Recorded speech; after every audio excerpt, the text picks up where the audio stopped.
verset biblique. Pas le verset, mais la référence du verset.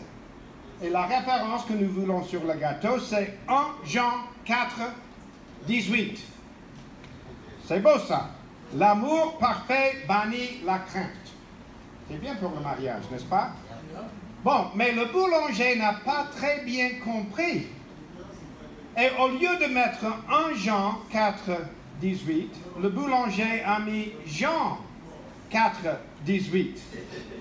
Et pendant la réception, un invité a vu la référence en disant « Ah, ça c'est chouette. Qu'est-ce que le couple veut nous dire ?» Et il a trouvé une Bible, cherché dans la Bible où Jésus a dit Jean 4, 18 à la femme samaritaine, verset. Tu as eu 5 maris, et celui que tu as maintenant n'est pas ton mari.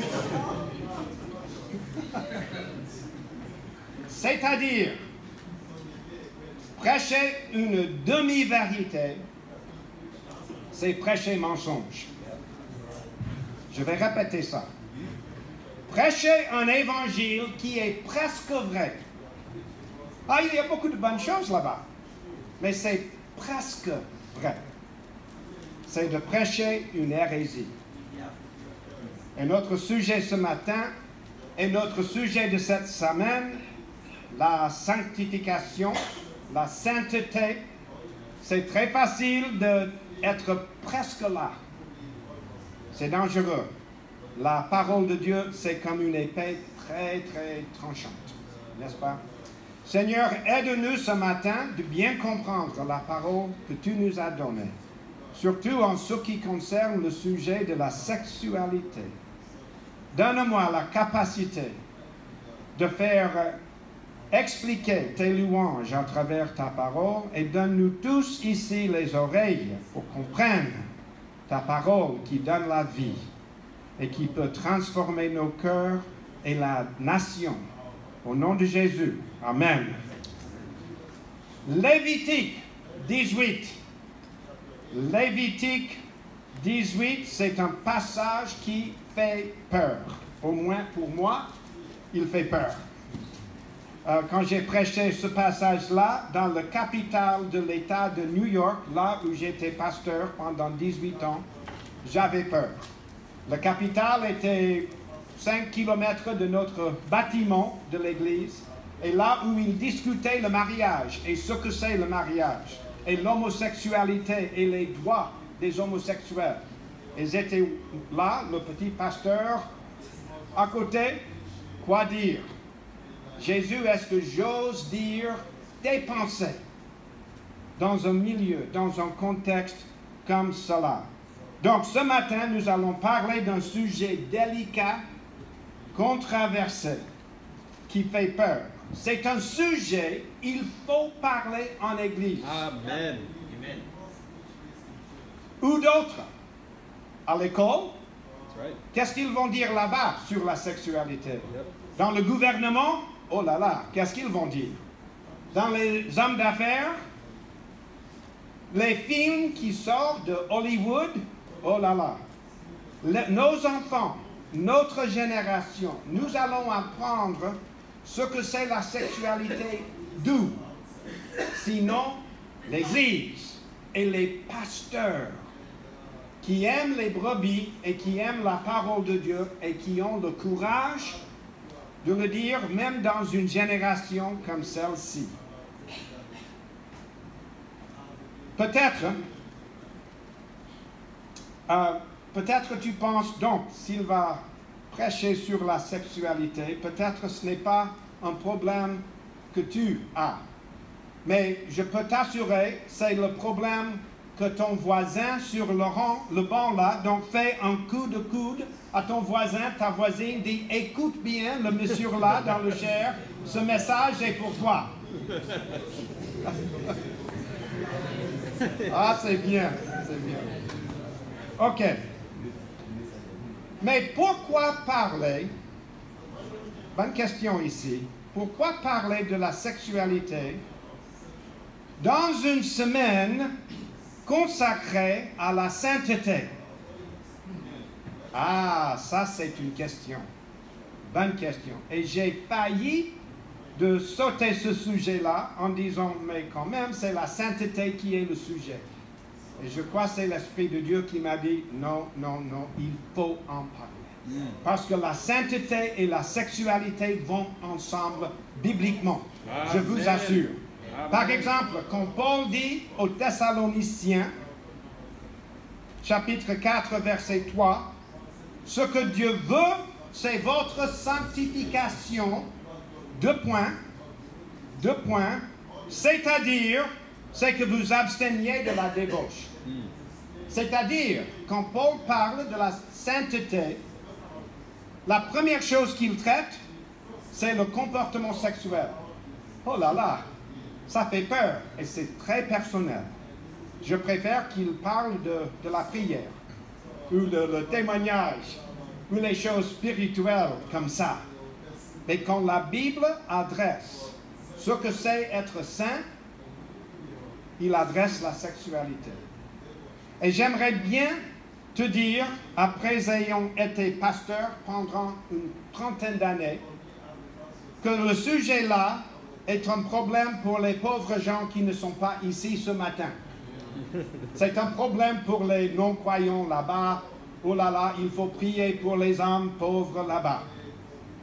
Mais ayant été pasteur, je connais bien les secrets, les vies cachées, les douleurs qui sont dans les familles de l'Église en ce qui concerne les dégâts qu'on a fait à travers mal comprendre ce que c'est notre sexualité.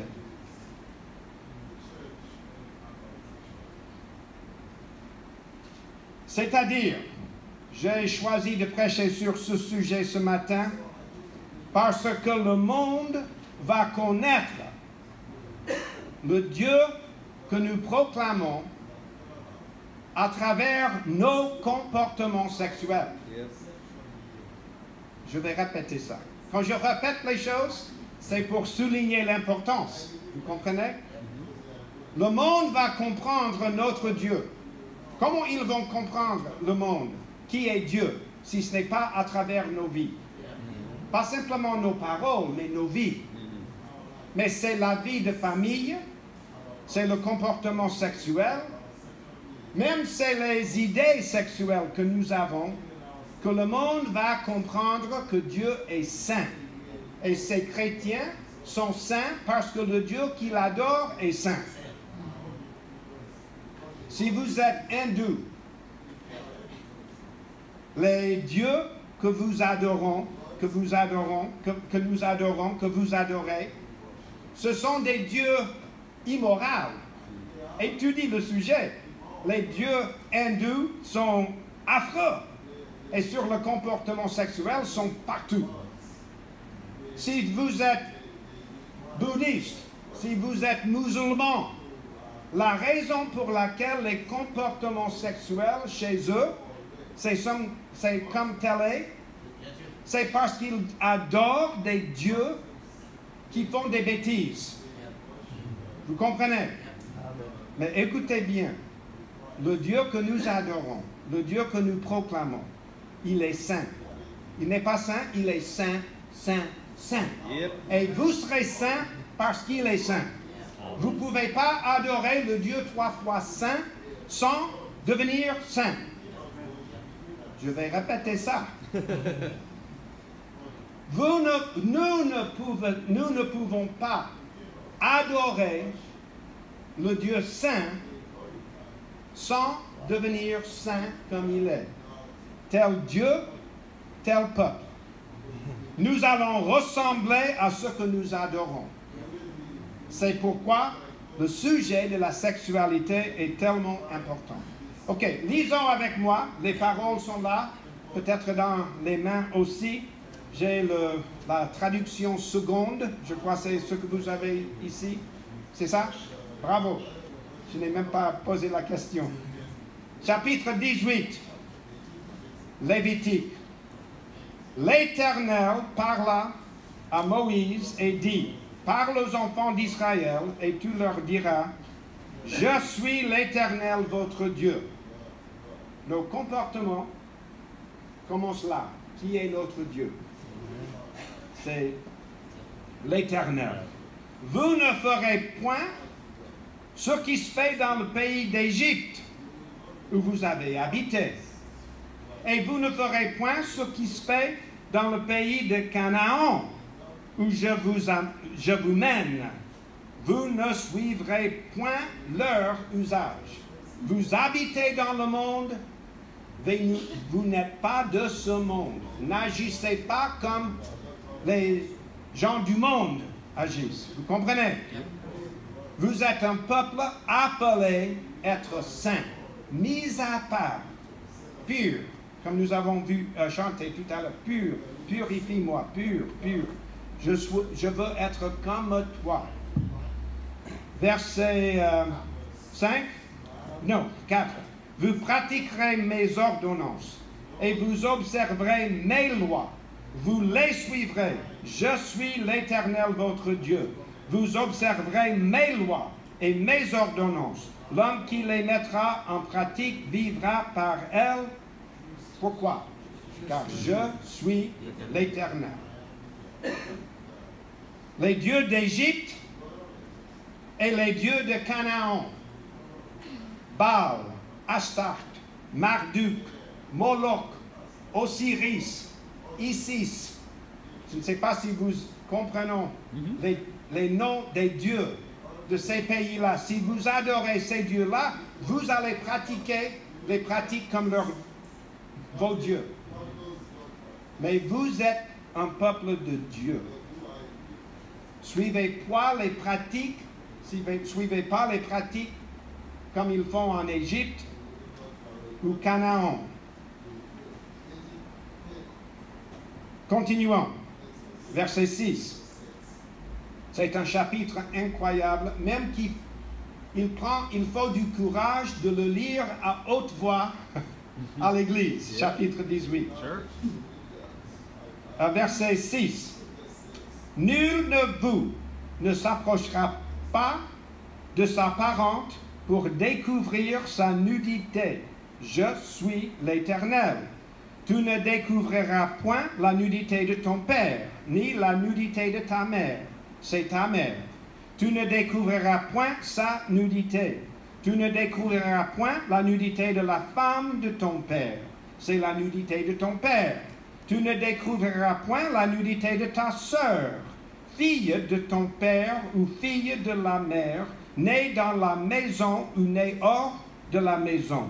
Tu ne découvriras point la nudité de la fille de ton fils ou de la fille de ta fille, car c'est ta nudité. Tu ne découvriras point la nudité de la fille de la femme de ton père, née de ton père, c'est ta sœur. Tu ne découvriras point la nudité de la sœur de ton père, c'est la proche parente de ton père. Je peux continuer, mais vous voyez bien la direction. Les problèmes de sexualité dans la famille. Encore une fois, en tant que pasteur, je sais bien que ce genre de choses, au moins aux États-Unis, je ne connais pas bien le contexte haïtien, mais je peux imaginer, vous êtes des êtres humains comme nous, et les mêmes problèmes existent. Ce genre de choses existe, et encore une fois, Moïse ne parle pas aux hommes loin, des païens, il parle au peuple de Dieu. Faites attention à ce qui se passe chez vous, parmi les membres de famille. Il parle comme ça. Il y a aussi, verset 20, une interdiction contre l'adultère. Tu n'auras point de commerce avec la femme de ton prochain pour te souiller avec elle. Tu ne livreras aucun de tes enfants pour le sacrifier à Moloch, voilà un idole, et tu ne profaneras point le nom de ton Dieu, je suis l'Éternel. Tu ne coucheras point avec un homme comme on couche avec une femme, c'est une abomination. Tu ne coucheras point avec une bête pour te souiller avec elle. La femme ne s'approchera point d'une bête pour se prostituer à elle. C'est une abomination. Ne vous souillez pas par aucune de ces choses, car c'est par toutes ces choses que se sont souillées les nations que je vais chasser devant vous. Le pays en a été souillé. Je punirai son iniquité et le pays, quel est le terme? Vomira ses habitants. Voilà l'attitude de Dieu saint contre les péchés sexuels. C'est un chapitre remarquable. Et de temps en temps, il faut simplement le lire à l'Église pour que les gens savent bien que ce que dit la parole de Dieu.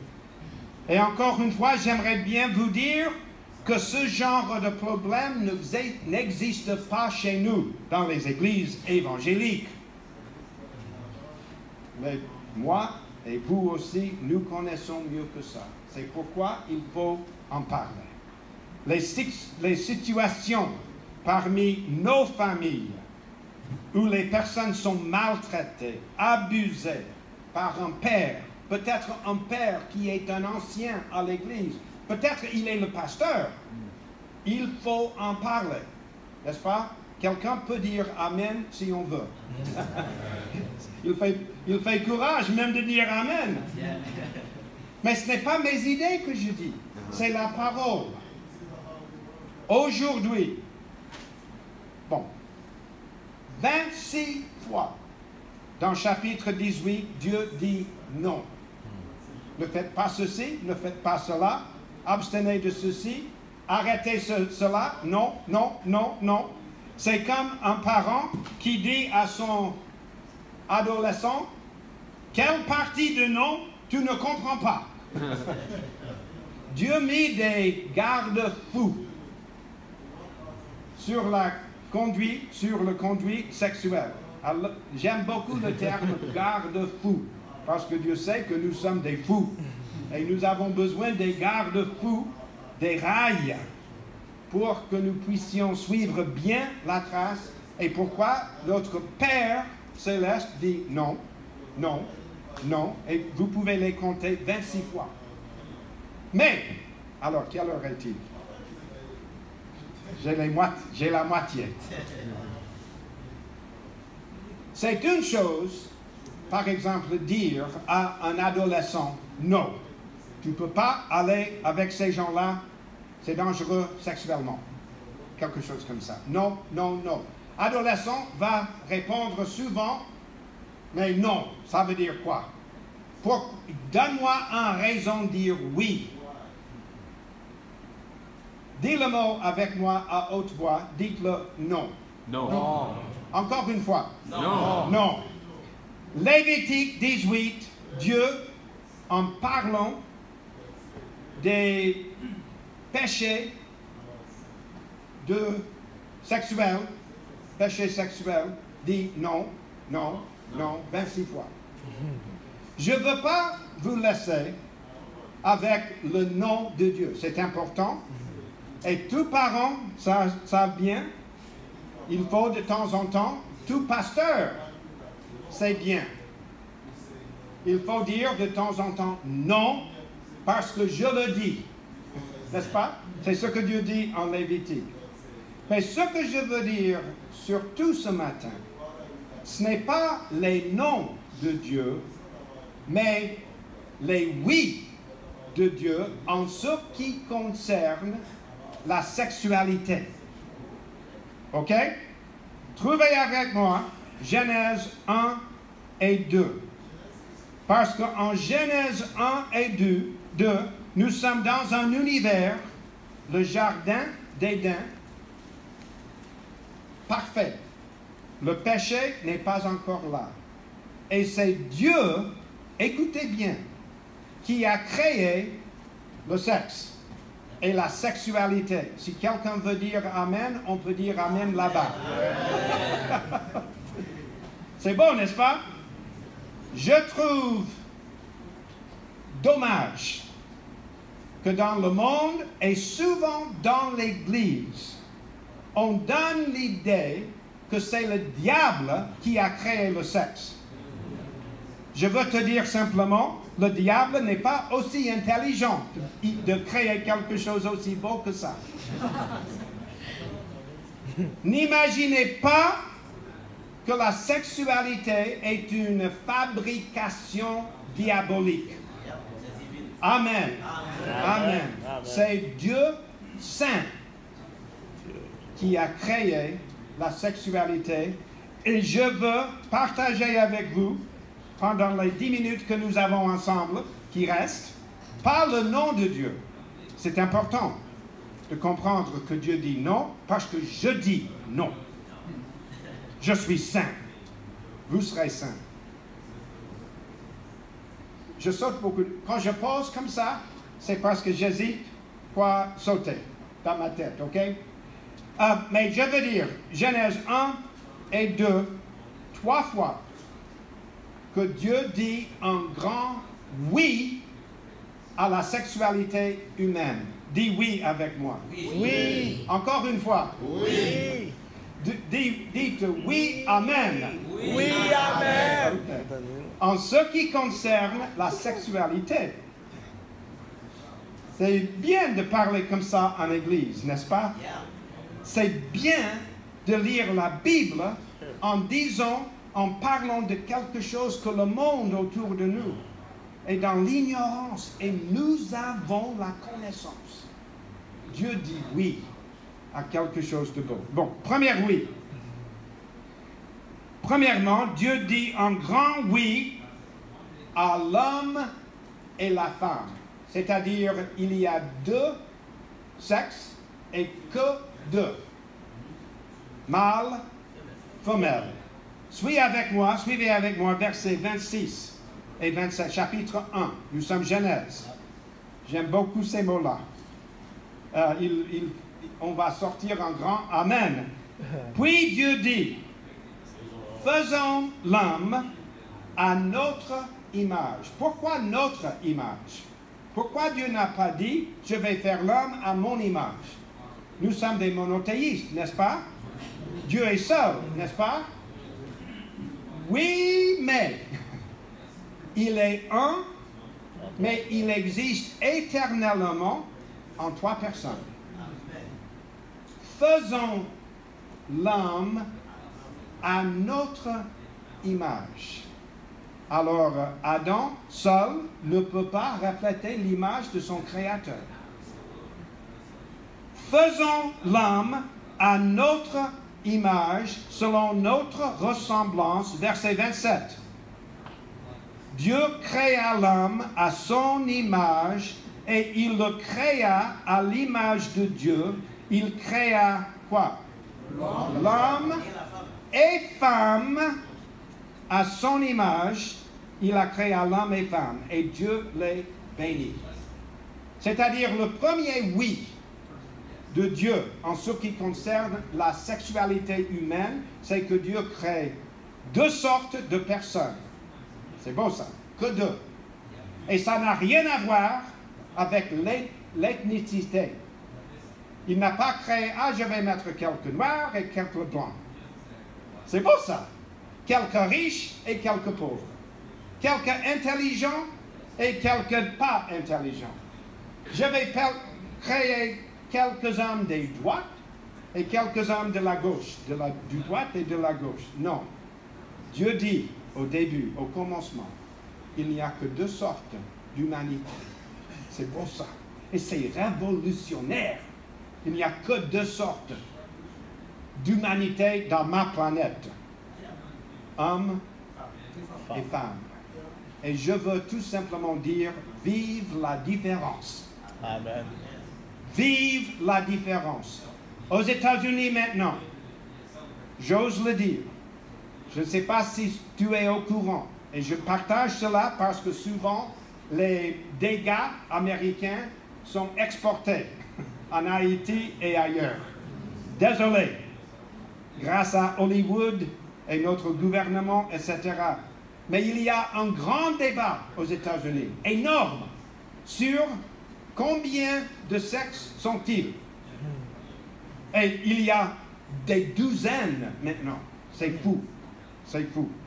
Il y a un grand débat. Est-ce qu'on peut changer de mâle à femelle? Je vais voir mon docteur pour faire une opération. C'est un grand débat. Si ce n'est pas arrivé encore en Haïti, je suis content. Mais faites attention, ça va venir. Dieu dit un grand oui, un grand oui, un beau oui, un oui révolutionnaire. Quand je vois l'humanité, je ne vois que deux sortes de personnes. Ça n'a rien à voir avec la race, l'éducation, l'économique. C'est mâle et femelle. Je veux adorer Dieu pour ça. C'est beau. C'est un grand oui. Dieu est un, mais toi, et Adam et Ève sont deux, mais les deux deviennent quoi? Un. Et l'un devient quoi? Toi. La mathématique biblique est intéressante. 1 plus 1 égale quoi? Ce n'est pas 2, ce n'est pas 2. 1 plus 1 bibliquement égale 1, peut-être 3, parce que quand 1 et 1, mâle et femelle, se réunissent, se joignent, c'est la fertilité qui est là. L'unité produit la fécondité, n'est-ce pas? C'est beau, comme Dieu. C'est pourquoi Dieu crée l'univers. Et le terme pour donner naissance, c'est procréation. Quel terme? Procréation. Nous sommes participants avec Dieu pour créer ce qui n'est pas là. Quand l'homme et femme viennent ensemble, Dieu dit oui à ce genre de relation sexuelle-là. Un grand oui à ce qui est homme et ce qui est femme. Dieu est union de différence. Et nous sommes appelés de refléter son image. Deuxième oui de Dieu. Est-ce que vous pouvez voir que j'aime beaucoup ce sujet que je prêche? Ça brûle dans mon cœur. Deuxième oui de Dieu.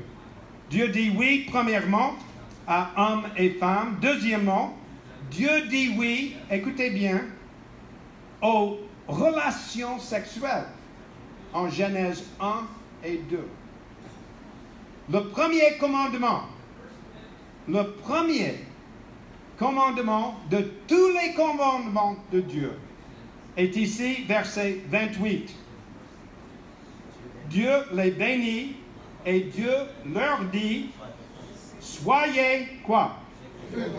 Féconds, multipliez, remplissez la terre. C'est-à-dire, Dieu dit à Adam, Adam, va coucher avec ta femme. Amen. C'est incroyable.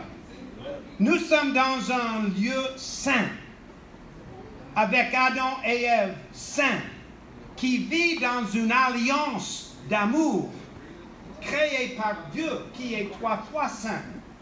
La sexualité, c'est quelque chose que Dieu a créé et il a prononcé très bon. C'est très bon. C'est très bon. Ce n'est pas le diable qui a créé la sexualité, c'est Dieu. J'aime beaucoup imaginer quand Dieu était en train de créer Ève de côte d'Adam. C'est Dieu qui a imaginé et sculpté chaque ligne de sa forme. C'est Dieu. Et je veux dire, Amen Dieu. Tu as bien fait. Amen, amen, amen. Tu as bien fait. Yes. Je ne sais pas comment les femmes aujourd'hui comprennent ce que je dis, mais je comprends bien les hommes. Les hommes sont très contents ce matin. Mais il faut parler comme ça dans l'Église. Ça fait partie de la vie que Dieu nous donnait. C'est Dieu qui a créé les relations sexuelles. Et la raison pour laquelle Dieu dit non en Lévitique 26 fois, Parce qu'il a déjà dit oui en Genèse et il sait combien les relations sexuelles sont bonnes quand ils sont saintes. C'est pourquoi il est tellement contre les mauvaises choses qui détruisent les hommes et les femmes partout dans le monde. Il n'est pas contre le sexe, il est contre la mauvaise utilisation. Et l'Église doit parler aujourd'hui pour ces choses-là. Dieu qui a créé l'homme et la femme sait bien combien est bon le don de la sexualité quand, écoutez bien, c'est un homme et une femme. Ce n'est pas deux hommes et une femme, ce n'est pas un homme et trois femmes, ce n'est pas un homme et un homme, ce n'est pas un homme et une femme, une femme et une femme. C'est un homme. Je n'aurais jamais cru que ce que je viens de dire est une question controversée. Mais aux États-Unis, parler comme ça, dans la chair, on est près de lapider le prédicateur. Tu ne peux pas dire ça. Mais oui, c'est la parole de Dieu. C'est la parole de Dieu. Dieu sait combien est bon le don de la sexualité quand il s'agit d'un homme, d'une femme, dans une alliance de mariage à vie. Amen. C'est bon. Ce n'est pas simplement bon, la sexualité est sainte. Quelqu'un dit Amen. Amen. OK. Je vais illustrer. J'ai entendu le déjeuner, mais je vais continuer. 5 minutes. Donne-moi 5 minutes, d'accord? Yeah. Imaginons un train sur le chemin de fer. Et le train, le locomotive, un train, ça se dit? C'est bien? Yeah. OK. Et le train se dit à lui-même, ah, ces rails, ça m'empêche. Et ça me gêne, ces rails, le chemin là. Quand je reste là, je n'ai pas de liberté. Ce que je veux, c'est la liberté. Je veux me quitter de ces rails pour que je peux courir dans les champs, sentir les fleurs, nager dans le lac. Et imaginons que le train quitte les rails pour essayer de le faire. Qu'est-ce qui se passe?